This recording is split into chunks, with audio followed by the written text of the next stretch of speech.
Hello and welcome to coverage of Grand Prix Denver. I'm Marshall Sutcliffe. I'm in the booth with Reed Duke, and it's time for the quarterfinals here. Brad Nelson on Temur Energy. When you see the list, you won't be shocked. It looks like a pretty stock Temur Energy list, but you know there's some subtlety. You know there's some cards omitted, some cards added, some numbers tweaked, because that's what Brad does. He has been playing fantastic Magic this weekend. You and Ben had him in the booth on two separate occasions where you guys were both kind of mind blown at the lines that he took. On the other side, it's Gregory Michael playing White-Blue Monument.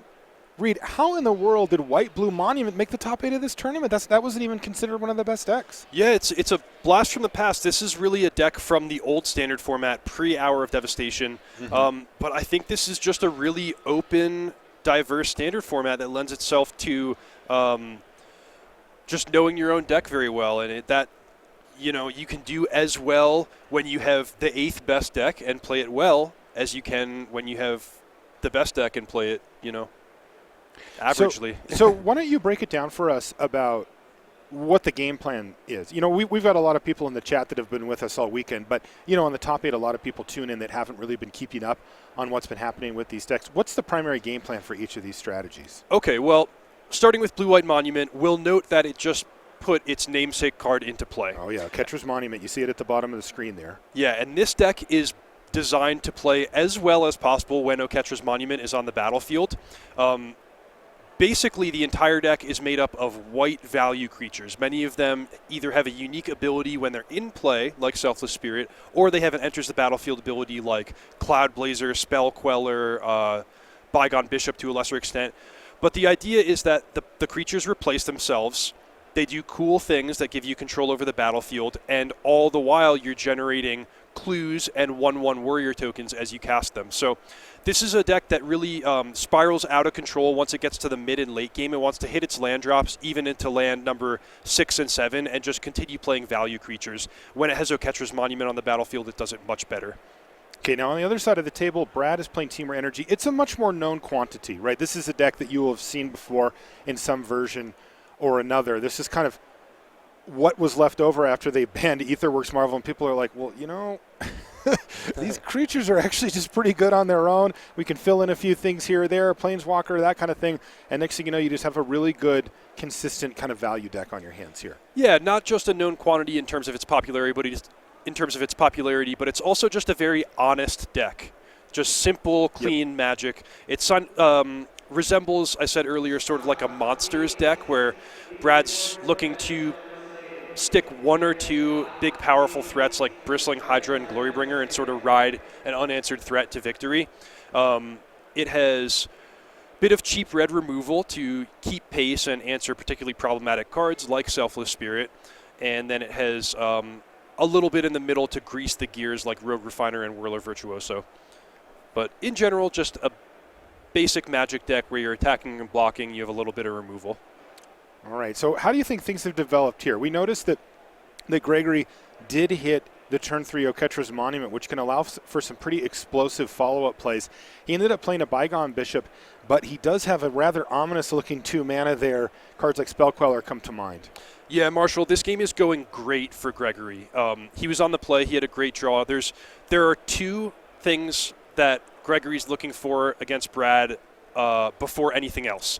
The first is for him to draw Catcher's Monument, and the second is for that Catcher's Monument to not get abraded. Both of those things happened in this game, and he's really exploding out with, first Bygone Bishop, and if he has, as you alluded to, a Spell Queller here, it's just huge for him.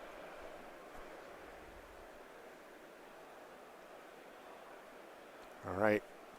Well, Brad's kind of doing his thing over there. Long Tusk Cup, but oh boy, there it is. That Spell Queller we mentioned just a second ago, Reed.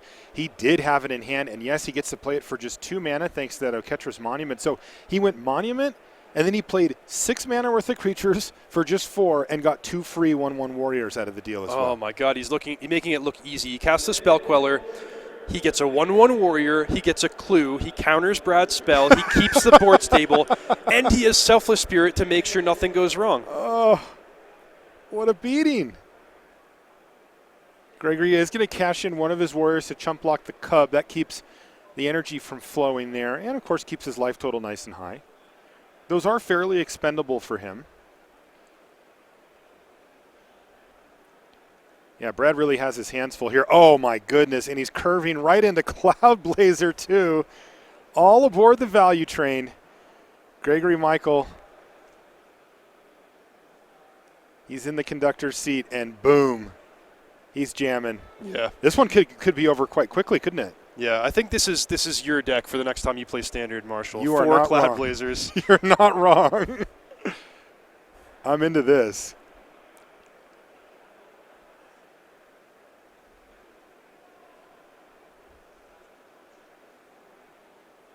I wonder if I could fit a panharmonicon in here. All right, Brad Nelson says, I've seen enough. This one was a horrendous draw for Brad there as far as what Gregory drew. I mean, Brad's draw was pretty fair and reasonable, and he played spells, but it did not match up well with what Gregory had, and Greg is going to take down game one in impressive fashion, really kind of showing off the high end of what the Blue-White Monument deck can do. What's the downside? Like, you know, let's say I just tuned in and I'm like, wait, why isn't everybody playing this Monument deck? That thing looks sweet. Quite honestly, Marshall, from the point in the game where Brad didn't have a braid for the Oketra's Monument, I don't think it mattered what cards were in his hand for the rest of the game there. I think Gregory was just going to, Spell Queller to counter whatever Brad's first play was, and then just play all these value creatures where he doesn't care if they die. He has a million chump blockers to make sure his life total remains high. It was just over from that point. The downside, of course, is when Oketra's Monument either doesn't get drawn, which, 40-50% of games you're not going to see the Monument at all, or when it gets killed. And I think Ben and I were talking about the printing of the card Abrade was really a big big hit to this deck because it kills. Yeah, go ahead. I know where you're going now. I just kind of put two and two together. That does not sound good for the blue-white deck. Well, it kills every non-land permanent in the deck if you just go through them one by one. But most specifically, it kills Oketra's Monument and it kills Spell Queller, both at a mana advantage. Yeah. Oh, man, that is a beating. Brad has access to 3 Abrades in his 75, a third one coming in from the sideboard, so that will improve his chances a little bit. Also, drawing multiple monuments is bad, too, isn't it? It can be.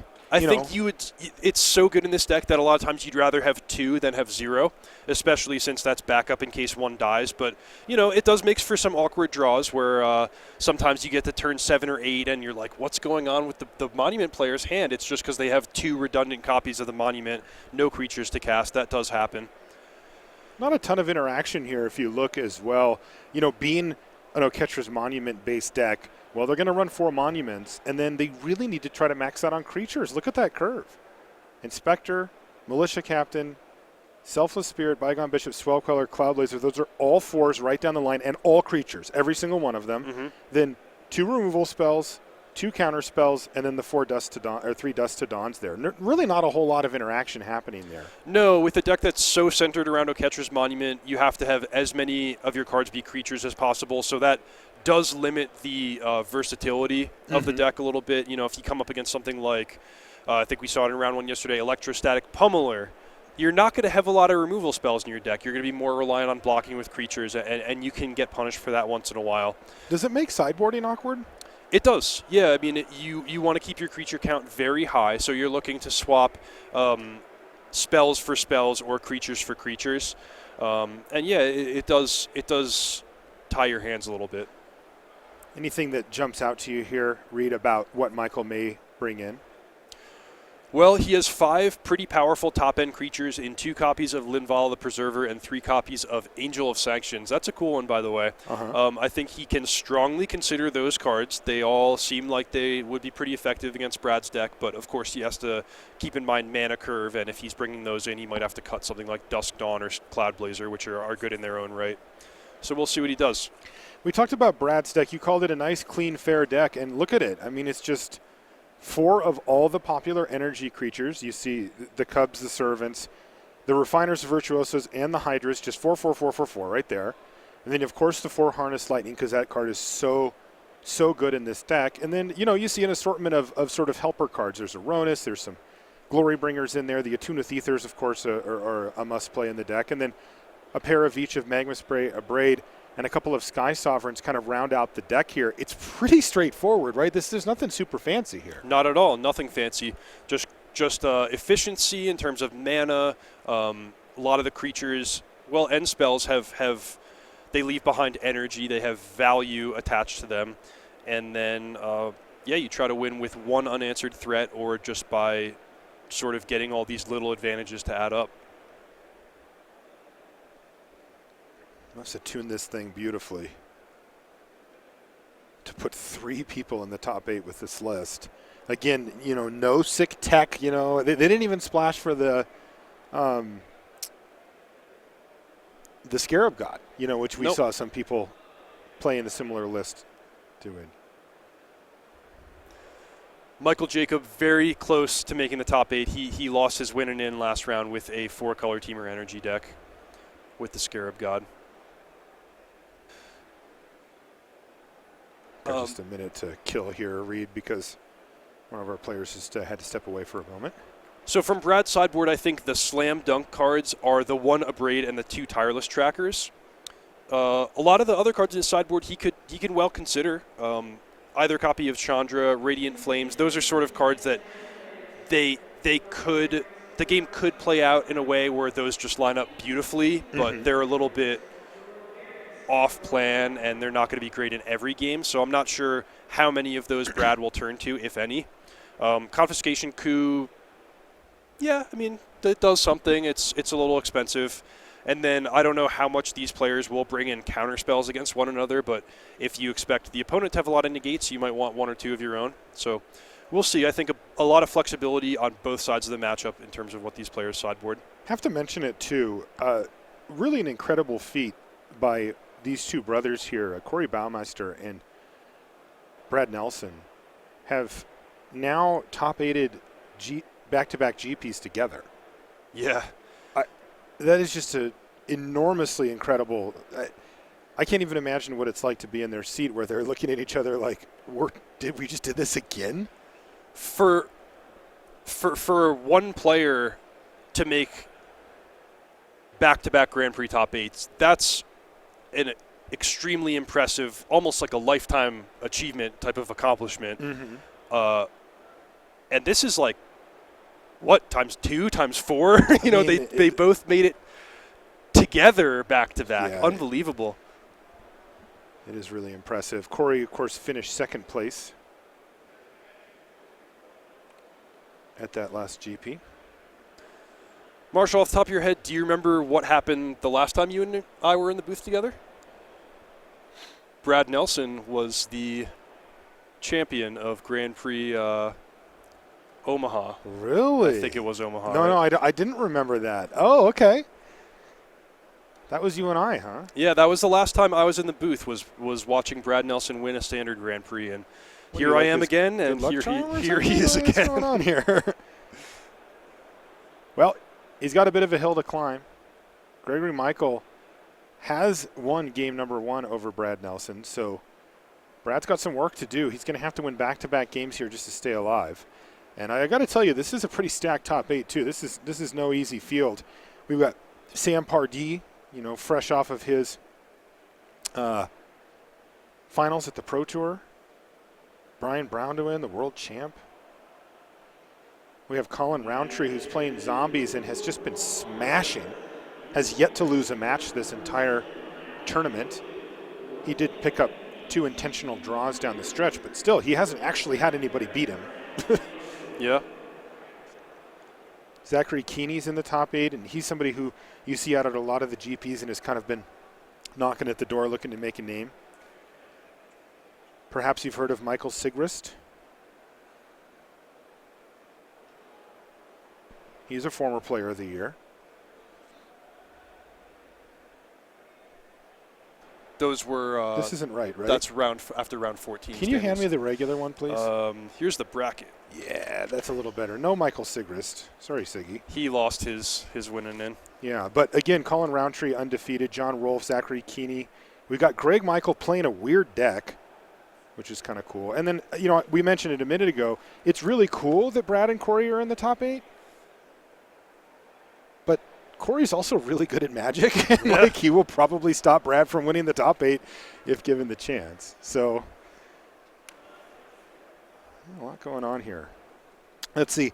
If Brad does win 2 games in a row against Greg, he will play the winner of Corey Baumeister and Sam Partee.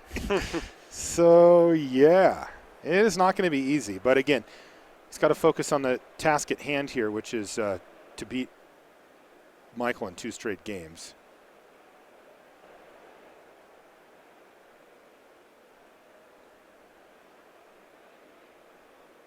These guys are really milking it here. Bathroom break, long time sideboarding, broken sleeves. Oh, yeah. Enjoying their airtime. Brad probably said something like, your sleeves don't have your name on them?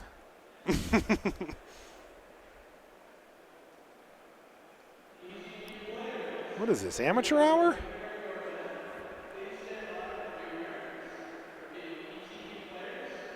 One thing that could come up with this Blue-White Monument deck is my experience with it.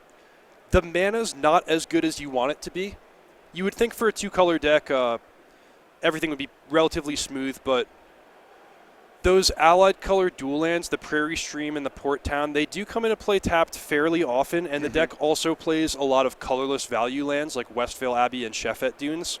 For that reason, my teammate Andrew Cuneo actually decided to play Mono-White Monument at the Pro Tour, just to make sure the mana was a little smoother. So no Cloud Blazer? Nah, he had to give up on the Cloud Blazer. I can't back up that decision.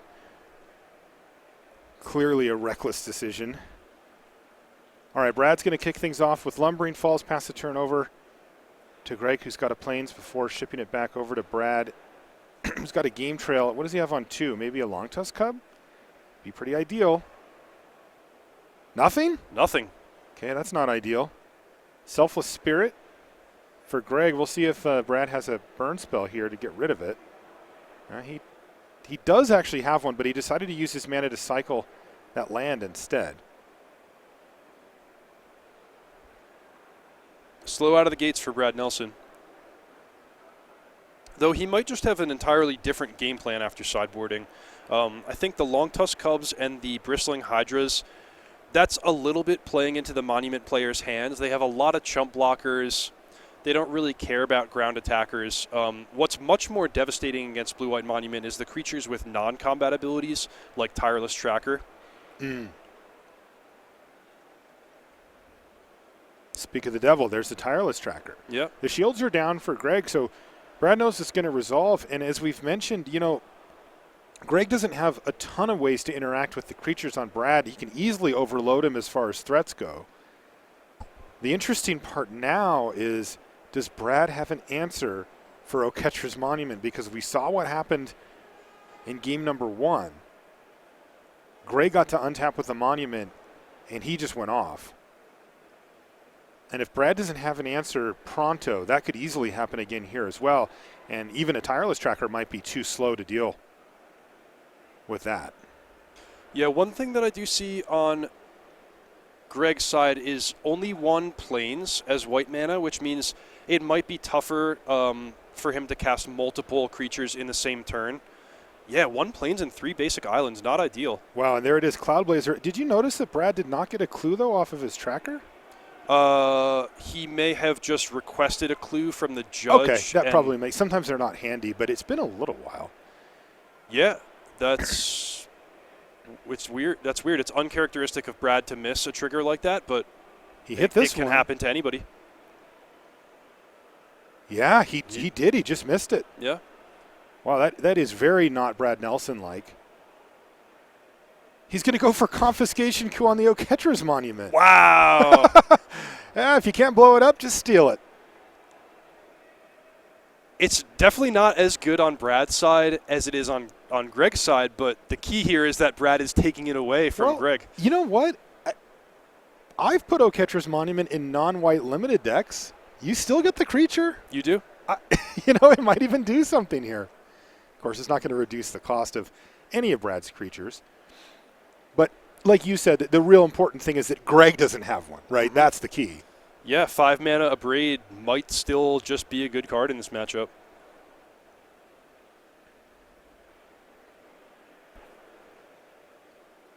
Now, Greg has a ton of options. He has, I think, 7 cards in his hand here. He's going to start with Hanweir Militia Captain, and that's it? No land drop. Oh, my goodness. Wow. Brad even pauses there for a second.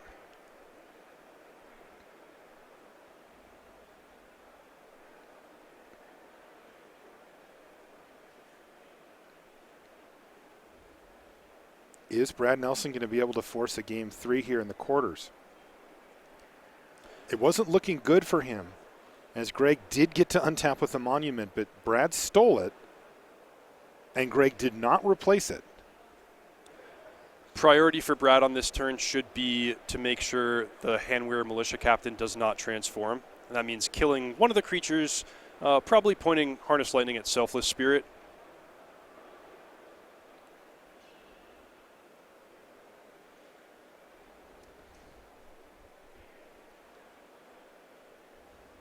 Ooh, Brad's going to play a Glorybringer, get a 1/1.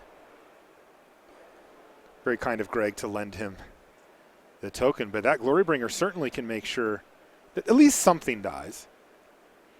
It might just be the Selfless Spirit, but he's not going to force through damage here because Selfless Spirit will get sacrificed and Cloud Blazer will get a free block.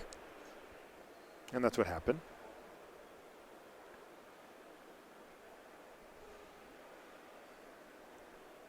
Okay, so a couple of haymakers back-to-back for Nelson. Confiscation coup into Glorybringer.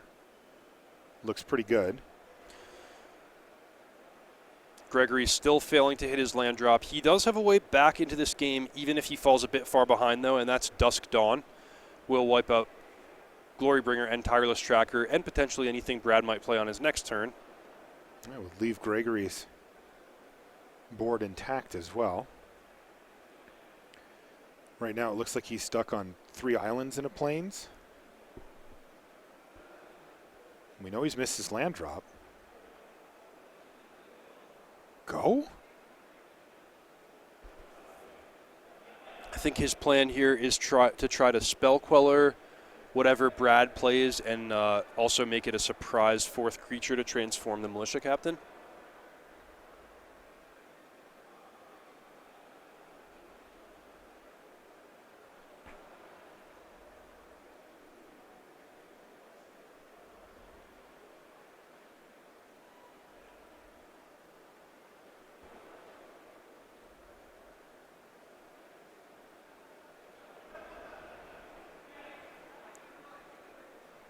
Surveys the scene here.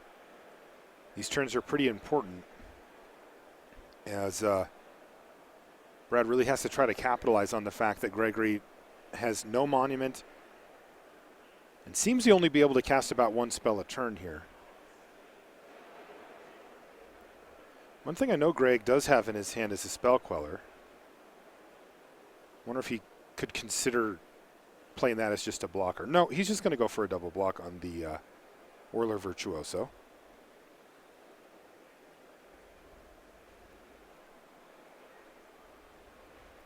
Brad's going to sacrifice a clue, get in for a little extra damage.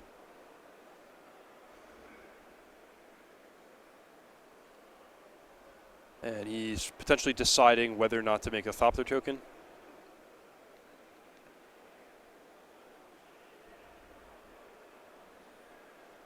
There he has 4 energy.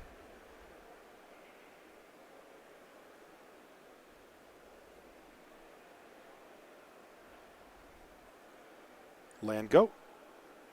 And Greg's going to play a Spell Queller now. There's nothing on the stack for it to steal. It's just going to be a 2/3 with flying. Yeah, he just needs some kind of board presence here. Yeah, he's got all those cards kind of stuck in his hand. Brad pauses and then says, no, it's okay. You can go.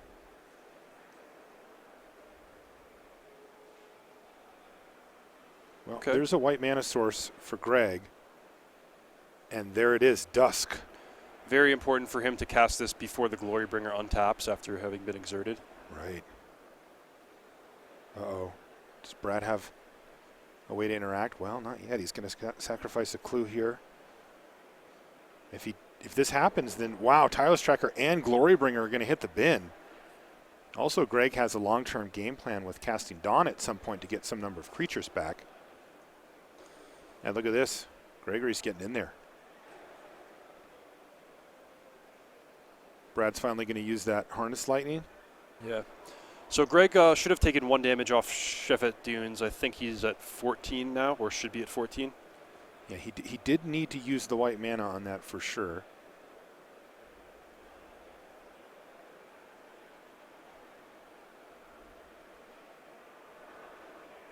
Okay, I saw Judge pointed out, looked like Greg had marked it, but Brad had not. But we have it corrected now, and Greg is for sure at 14 life. There's an Abrade from Brad Nelson to take down the Henware Militia Captain, and mean that he's only going to take 2 damage this turn. But Brad does need some action here to get back on track. He's got a Rogue Refiner, a fine start. Brad missed another trigger there from the Catcher's Monument. Yeah, he did. Yeah, he's going to try to get it now. Or was that him saying, ugh? Well, they're asking the judge. Sometimes something like this is ruled as out-of-order sequencing. Yes. If you say, like, okay, there are 3 things that are going to happen, 2 energy, a card, and a token, sometimes you can do them whichever order you want, but very technically speaking, the token should come into play first since that's a cast trigger and not an enters the battlefield trigger. Yeah, although it looks like, I don't think Brad even asked. I think he was just pointing out, I missed that again. And, you know, to be fair to Brad, it's not like his deck plays Oketra's Monument. Sure, yeah. He's probably only had it in play 0 or 1 times ever with this deck, so it can be tough. But I know he's going to be kicking himself for that. You know, he holds himself to a really high standard. And he's already missed a couple of triggers this game. Again, it's just kind of uncharacteristic for Brad. So he's going to be unhappy about that, but still, he's going to dial in. He knows he's got to win back-to-back games here to stay alive in this top 8.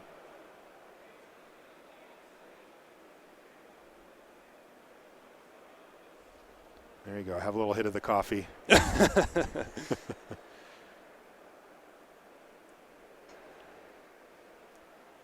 I see a Linvala the Preserver in hand for Greg. Can't cast it just yet. And here's Declaration in Stone for the Long Tusk. Greg views that as the biggest long-term threat. Funny, despite the huge advantage that Brad had for a while, Tireless Tracker in play and, you know, really pushing his advantage while Greg was mana screwed. Now, Dusk Dawn cleaned up the board, and Greg has this handful of 6 or 7 cards. It's unclear who's going to have the advantage if the game goes a bit longer. Yeah, it really is. I mean, if it gets to the point where Greg actually has the luxury of casting Dawn from his graveyard, if it goes that long, Greg will win for sure. It's just the medium term where the players are really going to, it's going to be hotly contested. Well, how about Sky Sovereign off the top of the library for Brad Nelson? Yeah, it's perfect here. Kill your Spell Queller, and that's going to unlock attacks from Rogue Refiner and probably the 2 Warriors as well.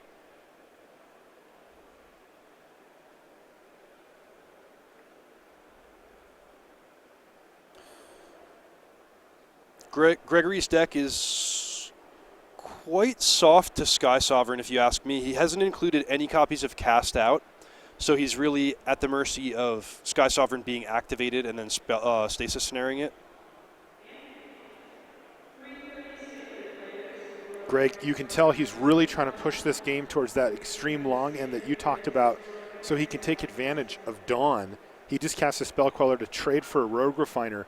Not normally a transaction that Greg would be happy to make, but when he knows he can just buy a bunch of cards back, he's fine with it. Uh-oh. Oketra's Monument number 2. This time it's going to stick for Gregory. Can he capitalize on it?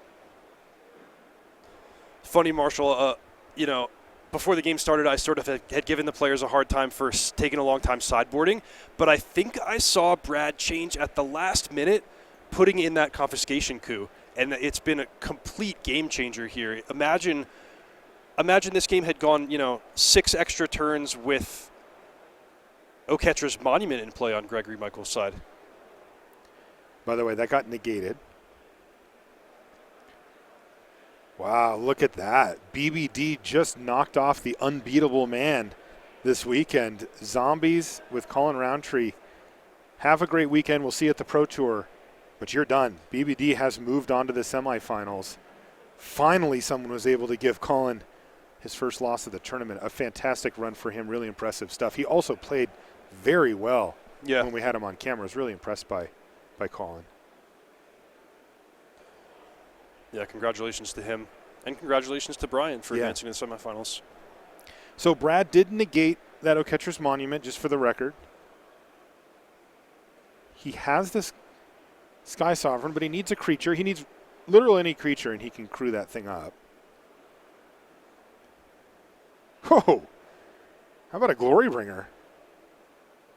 He's going to tap the 3 to crew up the Sky Sovereign and smash for 10? Oh, he's even going to exert. No, that's the Sky Sovereign trigger. Oh, thank you. Yeah, that makes more sense. And yeah, it looks like Greg saw the writing on the wall, drew his card for the turn, and said, that's it. Brad Nelson has equalized. That confiscation coup way back on turn 5 was massive, taking that Oketra's Monument. And, you know, when Greg lost, he still had 4 or 5 cards in hand. Yeah. Yeah, it was unfortunate for him from the point where he was casting the Cloud Blazer off of Oketra's Monument right there on turn 4. It looked like his deck was going to really function the way he wanted it to, but then he didn't have a 5th land. He was stuck on only 1 white mana, and Brad sort of just pushed that tempo advantage into eventually the Sky Sovereign that was lethal.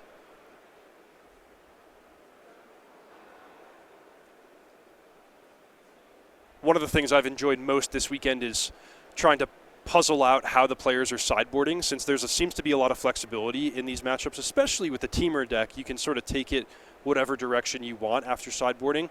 And that game, as I mentioned, I think the Abrade and the Tireless Trackers are slam dunks. I would be shocked if Brad didn't have all maximum copies of those 2 cards. But he also had, he showed a negate and a confiscation coup in that game. So I wonder what he's taking out.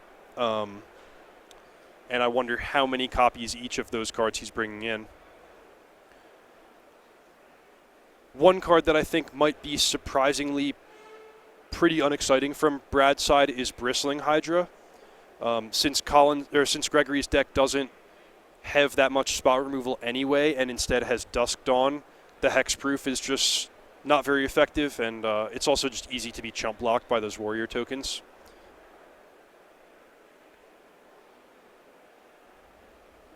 Colin had brought in a Linvala. I wonder if he'll look to negate. Greg did? Yes, sorry. Greg had brought in Linvala, which he didn't get to cast, but we saw in his hand. I wonder if he'll consider negate now that he's seen Brad with confiscation coup and negate of his own. I wonder if he'll bring in a 4th copy of Dusk Dawn or either of his 2 stasis snares.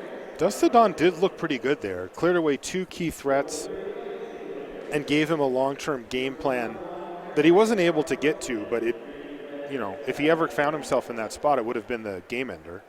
Most definitely. I think that's a crucial tool for him to have access to in this matchup. Just the question of whether he wants 2, 3, or 4 copies is one that he's better equipped to answer than I am.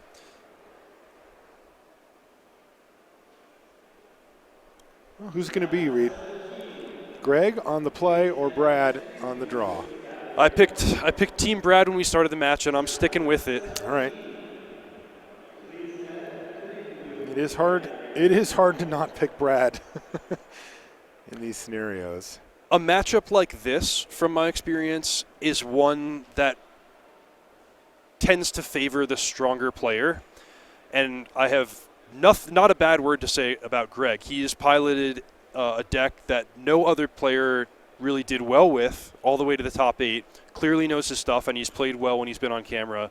But Brad Nelson is Brad Nelson, and he has a way of navigating close, complicated games into winning situations. I mean, if you ask me, he outplayed potentially world champion Brian Braun-Duin and Pro Tour champion Jerry Thompson earlier in camera matches in this tournament. Super impressive, yeah, watching him play. I know Ben was really impressed by his play as well, saying that, Brad found the exact right line to win the game out of many, many options. He did. He used a Glory Bringer on defense to navigate. Defense? Yeah, post-combat Glorybringer go. And it was the perfect card because in Brian Braunduin's hand was his own Glorybringer, which would have been lethal if Brad had any other blocker. But Glorybringer specifically cannot deal damage to other dragons. So that was the resilient blocker that Brad needed. Then he got a surprise kill the following turn with Chandra Flamecaller. Wow. With Chandra? Wow. Yeah, that. Got another result here. Read, John Rolfe has defeated Zachary Keeney 2-1, so he's moved on. That was our Ramanop Red mirror match. Okay, so we got Red through. We've got BBD on Temur. And then the last match out is Corey Baumeister, Brad's brother, also with Temur, against Sam Pardee. Which I believe is going to be time shift, assuming that we need it. So we will not be updating you on that one. And I don't want to be updated on that one either. No spoilers, right? No spoilers. It's hard to get excited in the booth if you know, you know.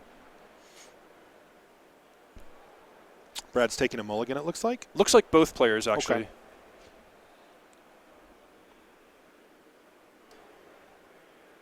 That, I think, to the slight advantage of Brad Nelson, since Gregory's on the play, where mulligan tends to hurt a little bit more than on the draw, and also his deck's very, very mana-hungry. Like, we saw him almost unable to function with 4 lands in Game 2 there. He really wants a 5th and potentially 6th and 7th lands.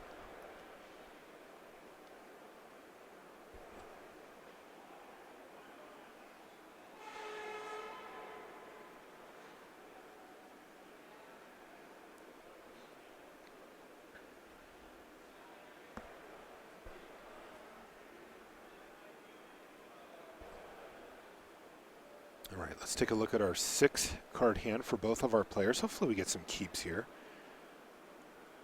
Keep and keep. Scry to the top, put it on top. All right, scry to the bottom, fair enough. We're off in game number 3 of our quarterfinal match here. Brad Nelson versus Gregory Michel. Who will it be? Ooh, looks like Brad may have a mana light hand.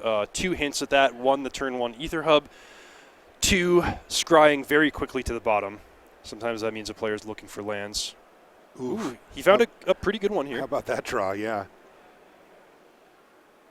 Gonna have 2 energy left over after a Tune with Ether finds him a forest, which he's immediately going to play. Greg, with a little bit of a slow start here, he's just going to do the old turn 1 Thraben Inspector, turn 2 Crack the Clue. This is a big turn, though. Turn 3 is where things can get really interesting for Greg. The Monument being the number 1 play, but he's also got other strong plays. Oh, there he has it. Oketra's Monument once again on the 3rd turn. Does Brad have an Abrade this time? Uh-oh. Servant of the Conduit, go. Gregory could absolutely go nuts here. This is a huge, huge turn. Bygone Bishop, make a creature. Do you have a 2-drop as well? Wow. Well, it's a Thraben Inspector, but close enough. And look at the board state here. He just put 6 permanents into play for 3 mana. What the heck? Now, we know what Brad's deck is good at, right? Making big creatures, utilizing energy. What about for coming back from being behind? Could depend how he sideboarded. Okay. He has. I can find some cards in his 75 that could get him out of this situation. But if I had been sitting in Brad's seat, I would not necessarily have looked to board in Radiant Flames or Chandra Flamecaller. I have no idea whether or not Brad did. All right. Well, Brad's going to use a Harness Lightning to kill a Bygone Bishop, but that is not the answer he wanted. That is merely going to stem the bleeding. Because look at this. Here's a Selfless Spirit and another creature. The good news for Brad Nelson fans is that the ground creatures in this matchup are not particularly threatening. Brad has, Rogue Refiner is just one example of a creature that outsizes the 1/1 Warrior tokens and the 1/2 Thraben Inspectors. So it's going to be a long time before Greg can actually attack Brad's life total. And getting the Bygone Bishop off the battlefield means he doesn't have a steady stream of card advantage. He just has the 2 clues that he earned from a big turn a moment ago. Once again, Greg passes a turn back representing a Spell Queller, which he does have in his hand. And Brad now has to decide how to navigate the possibility that Greg has it versus the possibility that he doesn't.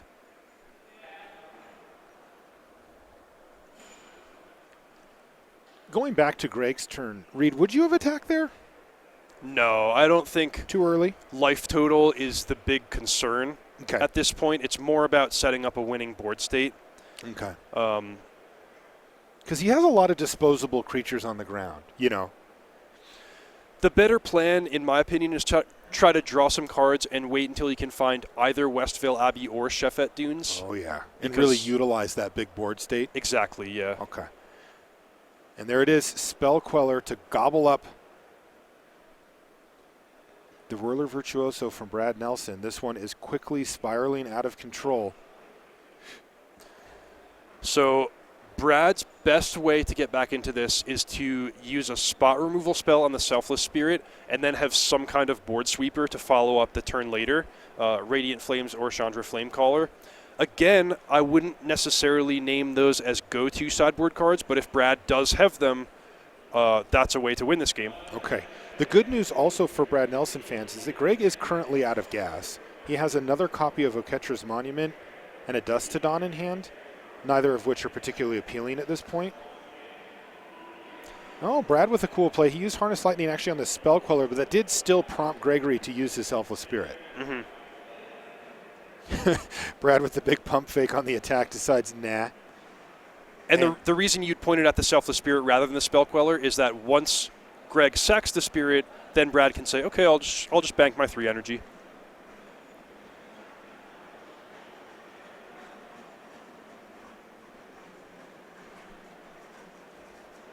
So land, crack a clue, and then pass the turn without cracking the other clue. Though I do believe that Greg is still out of gas, as I think his hand is a Plains Oketra's Monument and Dust to Dawn. Ooh, here's a start. Yeah, that's Sky big. Sovereign to start mowing down creatures, including Spell Queller. Yeah, it's a 5-mana spell, so Brad has no fear of a second Spell Queller ruining his day. Sky Sovereign was the card that won him game 2. Uh-oh. This could be the beginnings of a comeback if Greg stays out of gas. So he does get to crack a clue on end step and gets his draw step. What does he find? We knew about that land.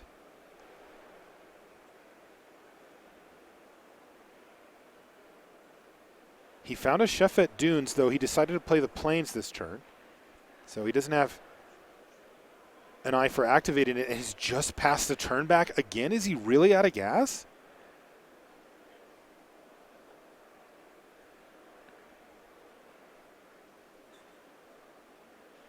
Nothing for the turn.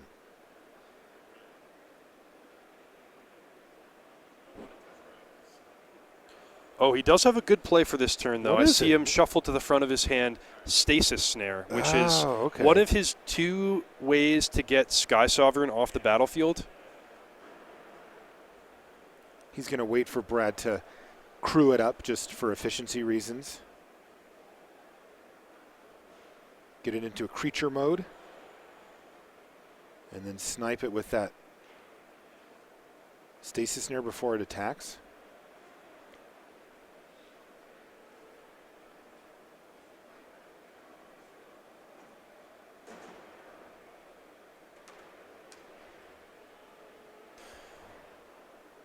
I think we're going to see Brad go for an attack with the Sky Sovereign, although I'm sure Stasis Snare is a card that's on his radar.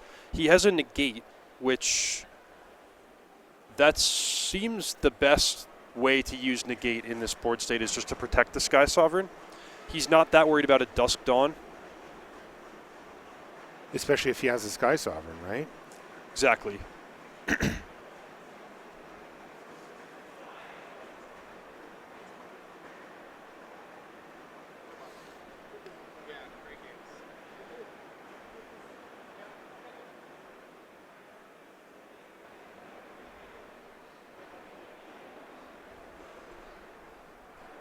Very conservative attack from Brad. He only attacks with the 2 Thopters. plays the land and just ships the turn back. So he kind of strands the mana, at least for a stasis snare there in hand for Greg. There's that Dunes. Brad's at pretty healthy 16 life, though. Okay, Bygone Bishop, trigger the Monument. Did he spend? Though he did overspend for it a little. Too much mana on that? Yeah, he did. Strange. This Monument's really confusing everybody today.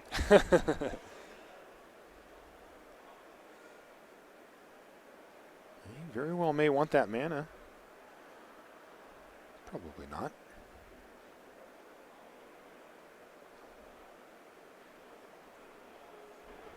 Got Brad's brother, Corey, over here. Don't know if he won or lost, but he's sitting right next to us watching Brad. Very nervously. He's shuffling his deck. Rooting for his brother. If Corey did win, and if Brad wins, they'll actually play each other next round. Otherwise, it would have been Sam Pardee who won, and we'll await the winner of this game.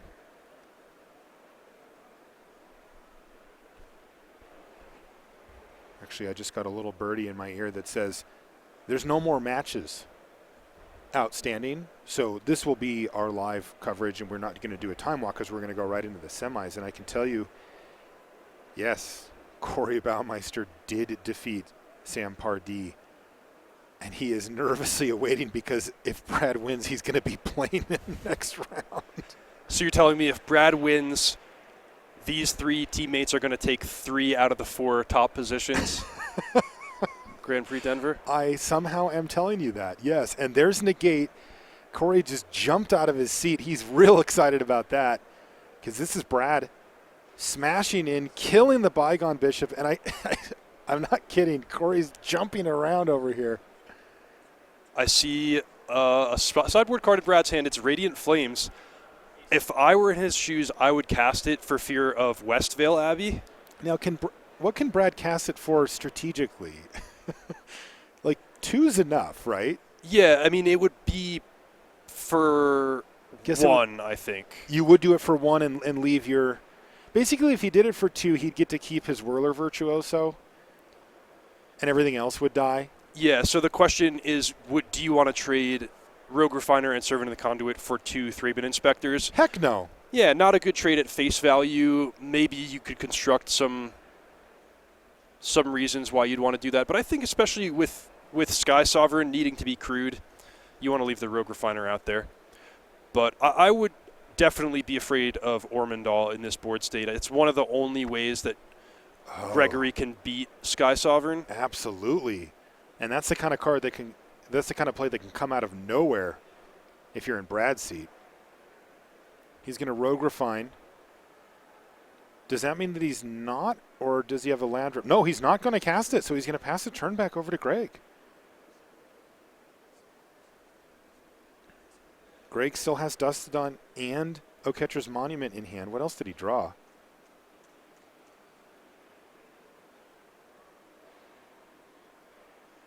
It was looking so bad for Brad early in this game, yet once again, he's just quietly, consistently maneuvered his way into a good position. And Greg is passing the turn back.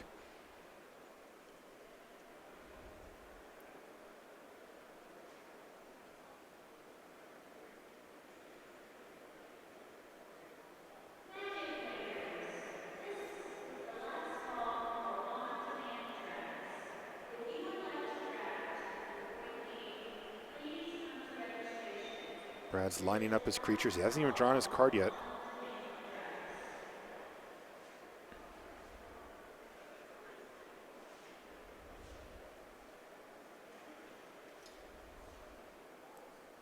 Was that a Glint Nest Crane in hand for Brad? Is that even a card he plays? What was that? No, he's holding Radiant Flames, Negate, and Land. Oh, he's got another copy of Negate.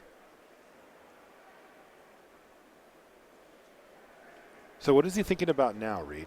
I see that you're in the tank alongside Brad here. Yeah, he's thinking, what's going on with Greg's hand over there? Why does he keep passing without doing anything? What instance could he have access to? What play might he make on his turn to get back into this game? These are all the questions that are going through Brad's head, but mostly it's planning out this combat step. Can I attack with any ground creatures?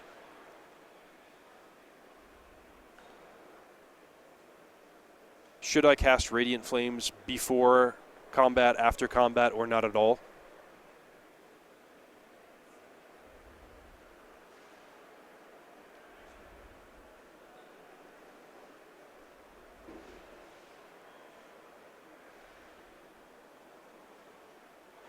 Looks like Brad's going to get in the boat here.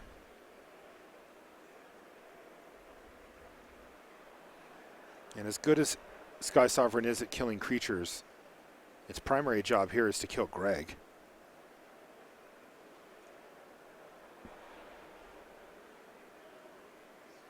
So he's activated the Skyship Sovereign. Now what is he doing? Now he's going to play Radiant Flames for 1.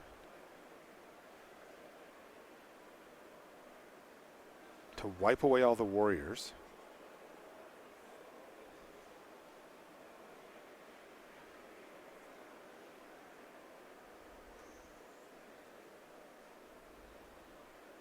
Oh, another stasis snare from Greg. We think he has a negate, right? Yeah. Can you imagine 2 stasis snares, the only 2 stasis snares, both stasis snares? Met by 2 negates to determine the outcome of this game. Oh, and Brad is taking his time, but he has the other copy of negate in hand. Stasis snare gets countered, and Brad is actually going to jam with everybody here. And that's going to do it. Brad Nelson wins the match. 2-1. He lost the first game and then ran back-to-back games to earn his spot in the semifinals. And I can tell you, this is incredible stuff. Welcome back to the booth. He's going to be playing his brother next round. That's Corey Baumeister on our bracket here, playing against Brad Nelson.